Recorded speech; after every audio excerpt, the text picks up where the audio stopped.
Church here, and welcome to the Game Grinder, and today we are doing another pickup video, and this is actually part 2 of this ongoing saga of catching up because I didn't make videos for the last 3-4 months. So I acquired a few things and decided it would be best to separate them into multiple videos so it wouldn't be like 40 minutes to an hour long or so. So if you haven't seen, part 1 contained mostly like friend hookups, and this part is going to be mostly the stuff that I've bought, mostly new in the last few months. So let's get to it then. Let's start off with some display related stuff because I covered a few display things in my last video. I got a few more things. This first item being related to some more games that we will talk about here in a little bit, but I decided to pick up a limited run trading card card holder. This is by Limited Run, intended to hold the limited run trading cards that come with the game releases. I already put a bunch of mine in here. I have a few more to add to it.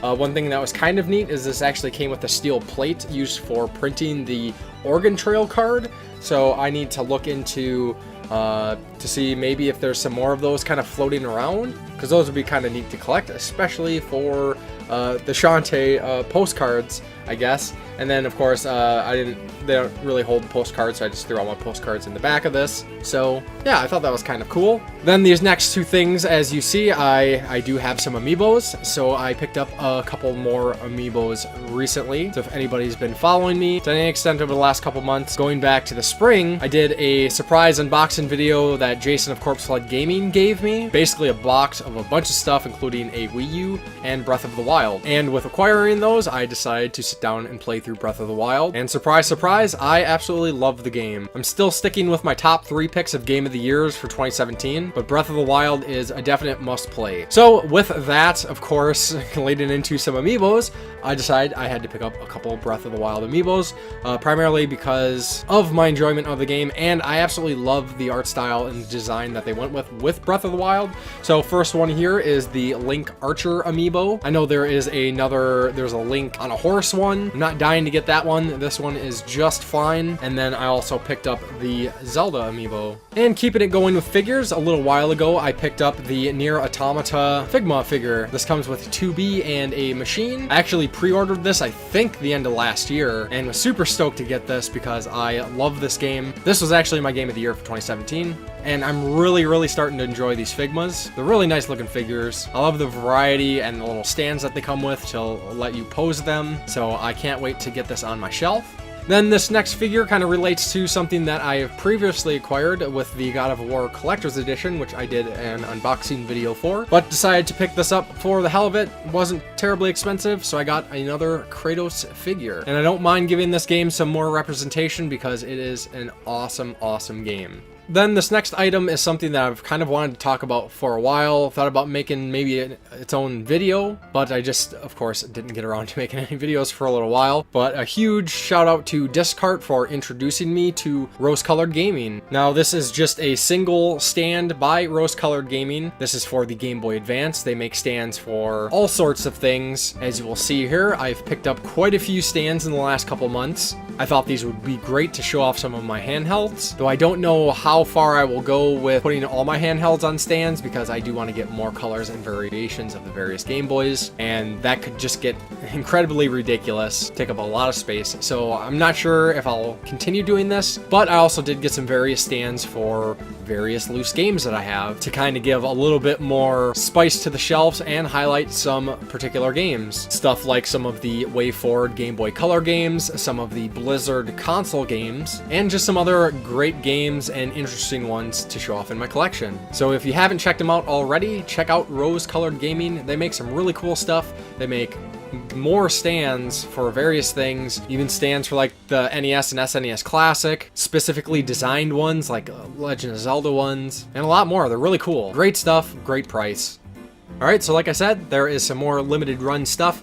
Most pickup videos that I do now end up having at least one limited run game in them. This being a few months since really my last pickup videos, I have a few limited run kind of games, and not just limited run themselves, but some other ones too. So this first one here is actually one of my most recent pickups, and that is the signature edition, limited edition of Dead Cells. Soundtrack, art book, all that fun stuff. It also came with a little pre-order bonus pin, and as well, they also do postcards for their releases. I've picked up some signature edition stuff before. Then this next one is kind of an interesting one, a game that I'd never heard of until I saw this company advertise it, looked into it, thought it looked really cool. I'm a huge fan of pixel art. I'm a huge fan of platformers, Metroidvania, Igavania kind of games, and I am a sucker for fan service, as should probably be obvious at this point. So I decided to pick this one up, and that is Bunny Must Die, Chelsea and the Seven Devils. So I don't really know a whole lot other than what I've seen in the trailers and the typically positive reviews that people have given it. So again, I just need to make the time to get to playing this.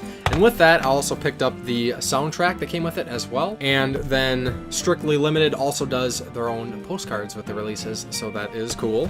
So the next game I've actually kind of touched on before, and that is Ruiner, which is the special reserve release. I actually did an unboxing video for the Ruiner figure bundle, which was originally supposed to come with the game, but at the time, the ESRB pushed manufacturers to require all game releases to have ESRB ratings, regardless if they are retail releases or not, which I think is kind of shitty. And at the time, it's a money thing, because they have to pay to get the games reviewed by the ESRB then and get the ratings. So unfortunately, Special Reserve wasn't able to do a release for Ruiner, but things worked out somewhere down the road. And then when they went to release this, it was actually kind of a big clusterfuck, because for some reason, somebody or a group or something thought it would have been a fantastic idea to DDoS Special Reserve.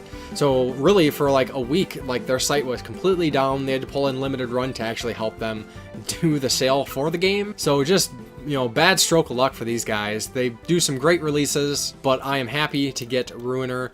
Already played through the game, worth checking out if you can. And this next game I was super excited for. This is a game that I've had my eyes on for quite a while, hoping maybe someday it would get a physical release, and sure enough it did, thanks to Limited Run. And that's one big reason why I really enjoy what Limited Run does, and that is Momodora Reverie Under the Moonlight. Again, another pixel-based Metroidvania, Igavania platformer game. This is the fourth in the series, I believe. The previous games were a lot smaller, a lot more straightforward platformers, but I love my Metroidvanias, I love my Igavanias, whatever you want to call them. And pretty much everybody who I know played this game said it's awesome. I have some close friends that played it, and Black Metal Gamer also recommended it as well. And then with that, I also picked up the soundtrack. And of course, the Limited Run always comes with their trading cards, and this came with a little bonus sticker set. Then this next one here is Fallen Legion, another Limited Run release, and this is kind of like a Odin Sphere knockoff. Didn't get the best reviews, but it still looked pretty interesting. And a good way to get me to check it out is do a limited physical release for a digital-only game. I haven't played it yet, but I will get to it eventually. And then, of course, comes with a little trading card. And then, as I mentioned, with the Limited Run trading card holder and the Oregon Trail print card, I also picked up Oregon Trail. Not to be confused with the Oregon Trail, this is Oregon Trail, which is basically the Oregon Trail, but with zombies and retro wave music, and it's awesome. I actually picked this up digitally when the game was first released, had a blast with it. Happy to get a physical version of it. And then the last Limited Run release here is another game that I was looking forward to, and that is Thimbleweed Park, which is a game done in the style of LucasArts point-and-click adventure games. This one pretty much got glowing reviews, had a neat little collector's edition, so I was like, hell yes, let me get that. And then it also came with a trading card. I know not everybody likes Limited Run stuff because it can be hard for some people to get the things, but fortunately, in every case, I've pretty much been able to get the releases that I wanted. And again, like I said, I really prefer to have physical versions of the games. I mean, sometimes I'm going to get digital versions of the games regardless. But at this point, there's a lot of times where I'm probably just going to hold out and see what happens. So then moving on to some of the more retro pickups that I've gotten over the last couple months. The first one being WWF Betrayal. This is a WayForward WWF beat 'em up, and I'd mentioned before some other WayForward Game Boy Color games, and essentially all of the WayForward Game Boy Color games were all kind of building up to the release of the Shantae games. Most of these games are like the precursors to Shantae, essentially using the same game engine.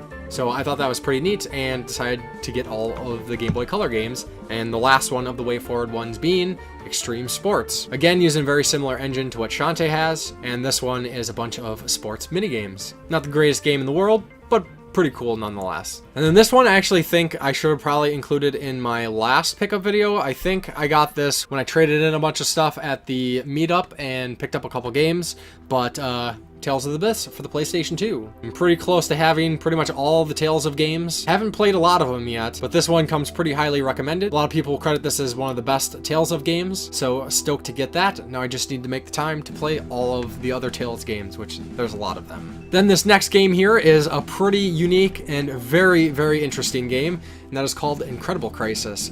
Now this is a PlayStation 1 game that I learned about earlier this year. A friend of mine was having a little hangout and showing us some interesting games, this being one of them. Basically, it's best just to give you the initial description of the game.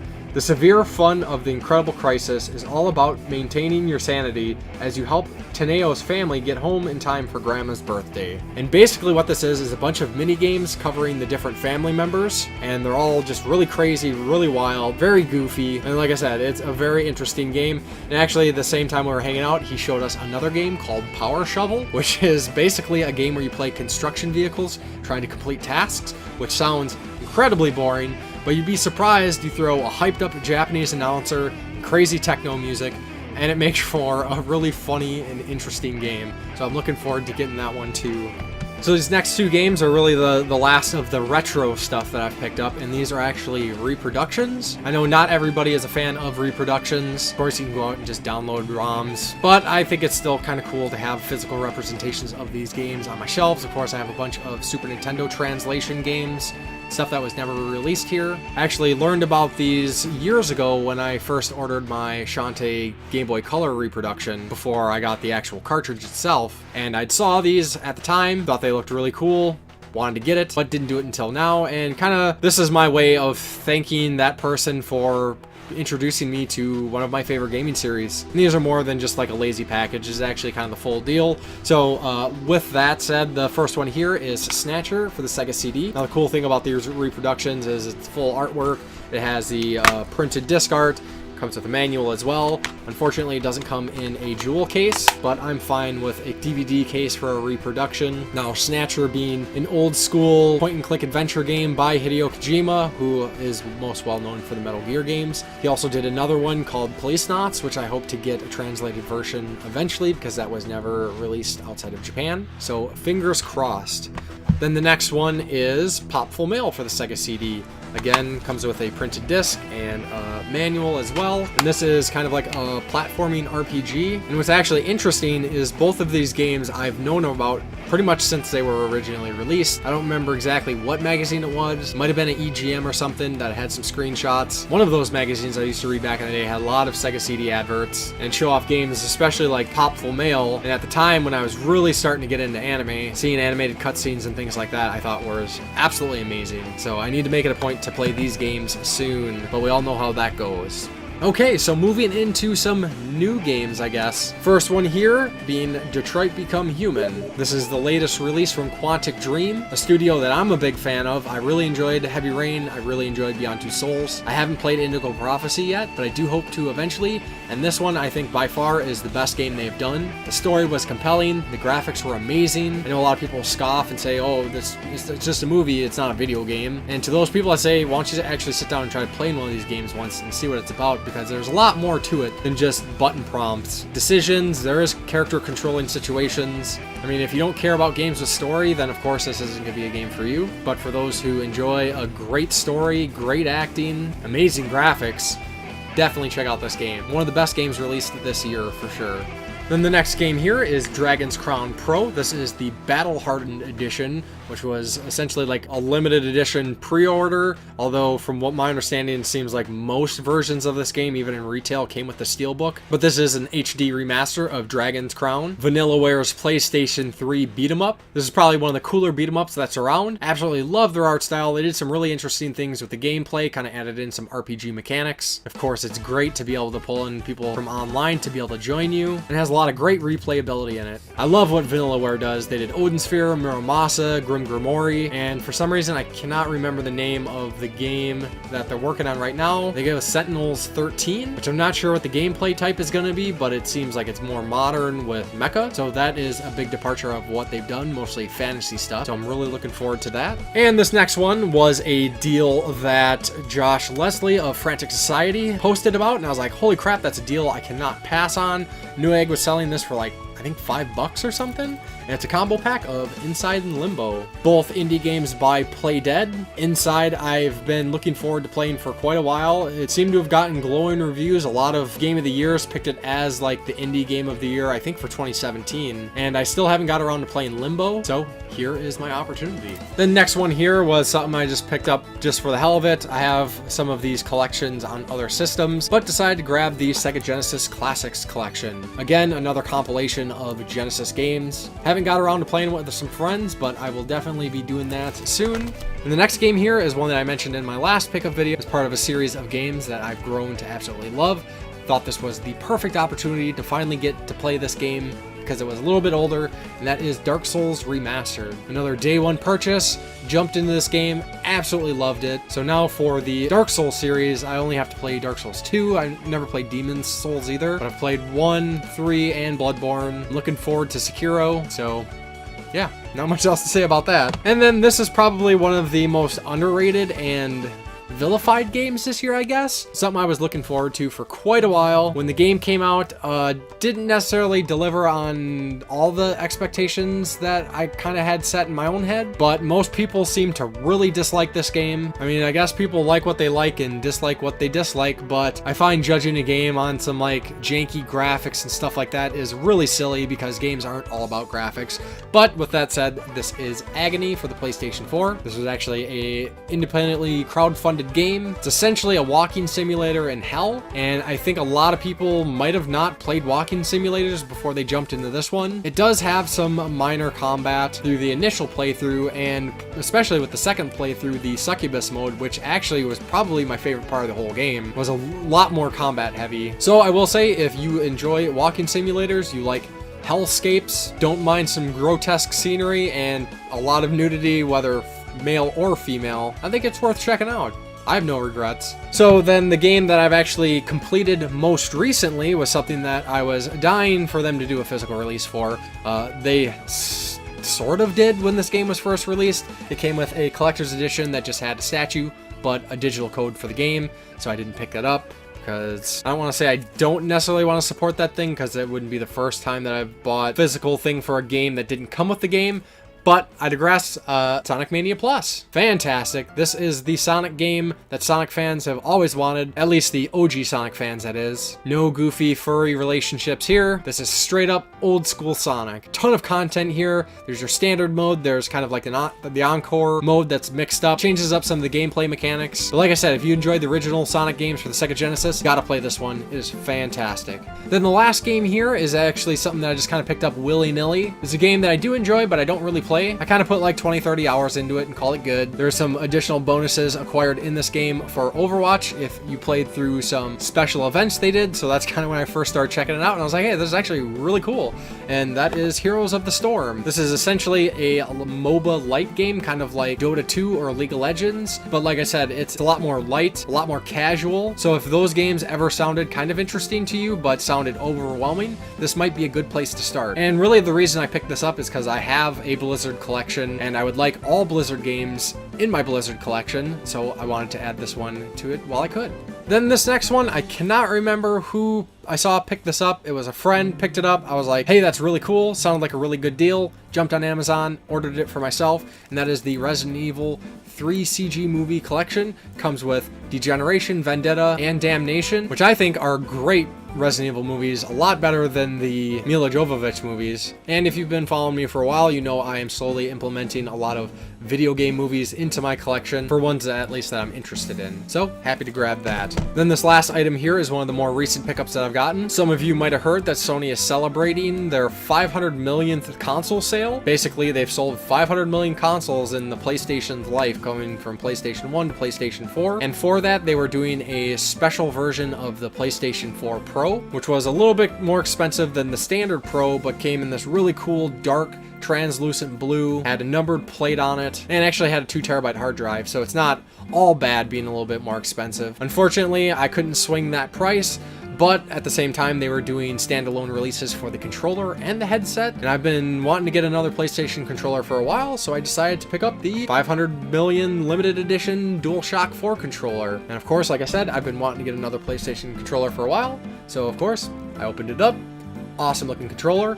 I'm a huge fan of translucent stuff. Being a kid of the 80s and the 90s, you know, I think all electronics should have translucent versions. I have a bunch of older PlayStation controllers that are translucent. I don't know what it is, I just think it's cool. This probably doesn't show up very well on the camera. It's actually pretty dark to see through, but I dig it nonetheless. And I do know there is another blue and a red translucent controller that I think might have been like Best Buy and Walmart exclusives that I do hope to get eventually. But for now, this will do. So that is going to do it for Part 2 of this pickup series. Part 3 will be coming soon. Not quite sure how I'm going to handle that yet because that's a pretty big bunch of games, mostly acquired through family connections and a thrift store. And then, like I said, if you haven't had a chance, check out Part 1. And of course, I would love to hear your thoughts on some of these games. Have you picked up any of these? Played any of these? Looking forward to playing any of these. So with that said, and as always, thank you very much for watching, and I will talk to you next time on the Game Grinder.